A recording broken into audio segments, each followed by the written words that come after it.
Welcome back to our channel. రేపాటి దీని గురించి టాలీవుడ్‌లో ఎంత సంచలనం రేసిందో అందరికీ తెలిసిందే. అయితే దీంట్లో కొంతమంది నటీనటుల పేర్లు కూడా వినిపించాయి. అయితే సీనియర్ నటుడైన శ్రీకాంత్, అలానే సీనియర్ నటి అయిన మన ఇంకా హేమ గురించి. వీళ్ళిద్దరి గురించి ఇగ మన సోషల్ మీడియాలో అయితే మంచి చర్చనీయాంశంగా మారిందనే విషయం కూడా అందరికీ తెలిసిందే. ఇక ముఖ్యంగా చెప్పుకోవడానికి హేమ విషయం అయితే పెద్ద చర్చనీయకంగానే మారింది. అయితే ఈమె అసలు రేవ్ పార్టీ అంటే బెంగుళూరులో జరిగిన రేవ్ పార్టీ రోజున తను అసలు అక్కడ లేదని, తను ఫార్మ్ హౌస్‌లో ఉందని, ఫార్మ్ హౌస్‌లో చిల్ అవుతున్నానని ఒక వీడియోని కూడా రిలీజ్ చేసినట్టుగా తెలిసింది.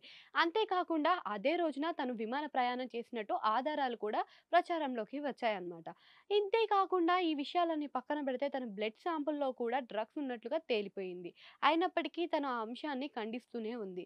ఇగ ప్రతిసారి రేవ్ పార్టీ అనంగానే మనకి ముఖ్యంగా వినిపించే పేరు నవదీప్. అయితే ఇప్పుడు నవదీప్ పేరు వినిపించలేదు. దీని గురించి లవ్ మోలీ ప్రమోషనల్‌లో తను మాట్లాడుతూ చెప్పాడనమాట. గతంలో చూసుకున్నట్టయితే మనకి నవదీప్ ఫార్మ్ హౌస్‌లోనే రేవ్ పార్టీ జరిగినట్టుగా వినిపించేది. ఇక ఇప్పుడొచ్చిన దాంట్లో అయితే ఇప్పటి వరకి నవదీప్ పేరు వినిపించలేదు. ఆ ప్రమోషన్‌లో తను మాట్లాడుకుంటూ ఇంకో విషయాన్ని గూడా చెప్పిండు. ఎప్పుడు చూసినా గానీ ఎక్కడ రేవ్ పార్టీ అయినా గానీ నా పేరే వినిపిస్తుంది. ఈసారి నా పేరు వినిపించలేదు.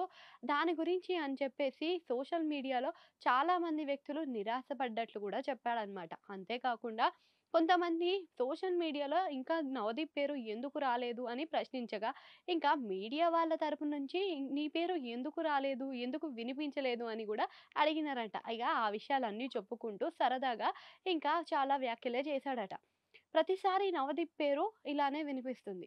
అంతే గాకుండా ఈయన చేసిన పనులకు గూడా అవే మాటలు కూడా మనకి రెగ్యులర్‌గా వినిపిస్తూనే ఉంటుంది. నవదీప్ అంటేనే చిల్ అవుతూ ఉంటాడు.